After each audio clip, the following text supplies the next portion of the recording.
back. Big international focus. The major earthquake measuring 7.7 on the Richter scale struck off Taiwan's east coast today morning, according to the US Geological Survey, prompting tsunami warnings that were later downgraded. But warnings were issued across China, Japan and parts of Taiwan.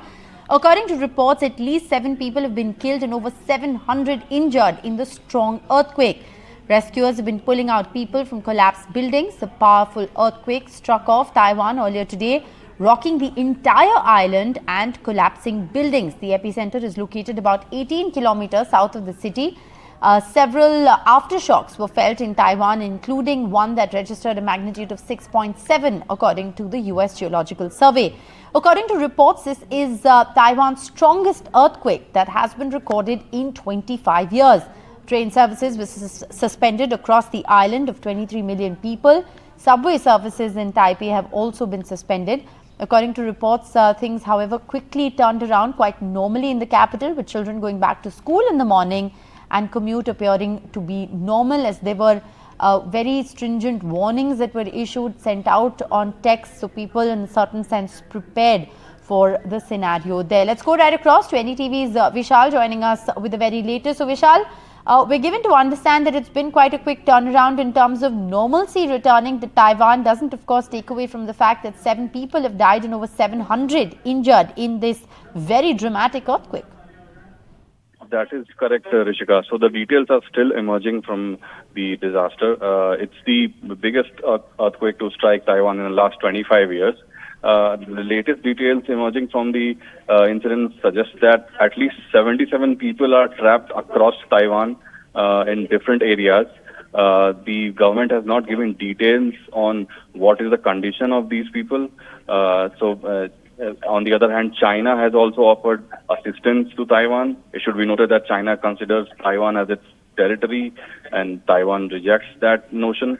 So there are different things going on, and there was also tsunami warning issued earlier in the day, which was later retracted. There have been few reports of a meter long or a 30 centimeter long tsunami hitting some areas, but no big damage has been reported because of that. The other details are still emerging. People are still trapped. It should be noted that the area that was hit, the epicenter, it's a really remote area. It's a mountainous region, and it's difficult for rescuers to reach that place. The only way they can get there is through air. So it's a really big task for the government. The president has also called in the army and other military wings to help in with the operations. So we'll have to wait for further updates as to what's the death toll when it all sort of settles down. Right. Also, Vishal, a quick word from you on the tsunami warning that was triggered. The US Geological Survey has now said that they've downgraded the threat of a tsunami, which is a huge relief. But a warning was issued across China, Japan and Taiwan this morning. Yeah. China, Japan and Taiwan, they had received, major tsunami warnings in the sense that at least 1 to 3 meters long tsunami could have hit these regions. However, it hasn't really happened that way. There was also warning for Philippines and other regions. That has also not happened. There are a few reports of, as I suggested earlier, there are a few reports that some big waves have hit, but as far as the damage is concerned, there are no reports emerging in that direction.